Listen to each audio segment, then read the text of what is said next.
श्री शिवाय नमस्तुभ्यम हर हर महादेव। तो आज है 7 मई बुधवार, दशमी तिथि का ये विशेष उपाय है। जैसे आपको कोई भी बीमारी है, मतलब आपके शरीर में कोई भी, आप किसी भी समस्या से परेशान हैं तो आप लोग ये जो हम उपाय आपको बताने जा रहे हैं, आप इस उपाय को थोड़ा ध्यान से सुनिए और ध्यान दे के देखिएगा तो आपको समझ में आ जाएगा। ये पूजनीय पंडित प्रदीप मिश्रा जी के बताए गए, जो उनकी कथा में जो भी उपाय बताए जाते हैं, उन्हीं उपाय में से ये एक उपाय है। तो आप लोग इस उपाय को कर सकते हैं। तो हम आपको जो है ले चलते हैं अपने इस उपाय की तरफ। तो आप लोग स्क्रीन पे क्या देख रहे हैं, सबसे पहले ये है मूंग, 1 कटोरी मूंग। आप 1 कटोरी मूंग ले लीजिए। जैसे कि आप जो भी कटोरी हो, वो कटोरी, नई कटोरी में मूंग लीजिएगा, पुरानी में नहीं। और आप लोग खड़ा मूंग लीजिएगा, और मूंग की दाल मत लीजिएगा, जो खड़ा मूंग आता है उस मूंग को आप लीजिएगा। तो आप 1 कटोरी भर के आप मूंग ले लीजिए। सेकंड नंबर पे हमको क्या लेना है, वो लेना है गुड़। तो गुड़ का पूरा गुड़ मत ले लेना, गुड़ का छोटा सा आप टुकड़ा ले लीजिए, पूरा गुड़ नहीं लेना है, इस चीज़ का ध्यान रखिएगा। और तीसरे नंबर पे हमको लेना है 5 बेलपत्र।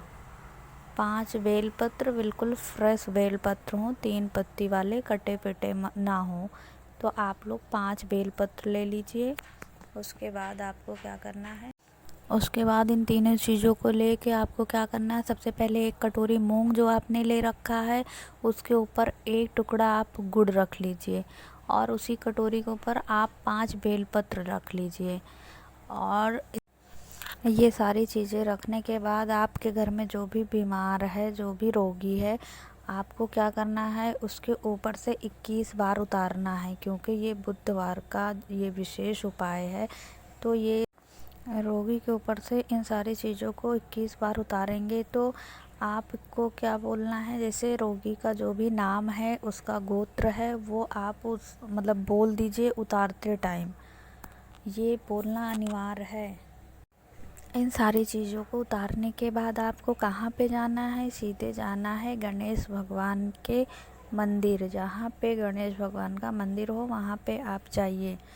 और गणेश भगवान का जो दाहिना हाथ होता है, दाहिने हाथ के पास आप ज़मीन पे, भूमि पे उस कटोरी को रख दीजिए। वहाँ पे कोई पंडित भी बैठे हों तो आप उस कटोरी को उनके हाथ में ना दीजिए, उस कटोरी को आप ज़मीन पे ही रख दीजिए, या फिर चौखट के पास रख दीजिए। क्योंकि बुधवार का ये जो विशेष उपाय है, इसको आप करके देखिए, बहुत ही अच्छा उपाय है। तो चलिए हम चलते हैं अपने दूसरे उपाय की तरफ। तो दूसरा उपाय हमारा कौन सा है, ये है हमारा उपाय, ये है मनोकामना पूर्ण करने के लिए। जैसे हमारी जो भी इच्छाएं होती हैं, हमारी जो भी मनोकामनाएं होती हैं, वो पूरी नहीं हो पा रही हैं, तो आप इस उपाय को एक बार विश्वास करके करिए। अगर आप करेंगे तभी लाभ होगा, ऐसे तो लाभ होगा नहीं। तो आप लोग इसको थोड़ा ध्यान से सुनिए कि कैसे करना है। तो ये आपको क्या लेना है, ये है एक पीला कनेर का पुष्प, जो बिल्कुल पूरा पीला होना चाहिए, और कोई भी कलर ना रहे। इसमें 2-3 कलर में थोड़ा डिफरेंस कलर आते हैं, जैसे थोड़ा कलर चेंज होता है। तो आप लोगों को जो पूरा पीला फूल हो, आप उसको ले लीजिए। और इस फूल को लेके आपको कहाँ पे जाना है, वो है महादेव के मंदिर पे। तो आप लोग वहाँ पे पहुँचकर उस पुष्प को लेकर आप महादेव के मंदिर में पहुँचने के बाद क्या करेंगे, आप अपने घर की जो भी समस्याएं हैं, आप उनका स्मरण कर लीजिए। उसके बाद उसको 3 जगह टच कराना है। तो आपको उसको सबसे पहले, जो जलाधारी होता है, तो आप सबसे पहले उस पुष्प को जलाधारी पे टच कराइए। उसी फूल को, दूसरा फूल नहीं लेना है आपको, उसी फूल को माता अशोक सुंदरी के स्थान पर टच कराने के बाद आपको टच कराना है कहाँ पे, माता पार्वती के हस्त कमल पे। वहाँ टच कराने के बाद आपको उस शिवलिंग के बगल में जो त्रिशूल होता है, आप उस त्रिशूल पे टच करा दीजिए।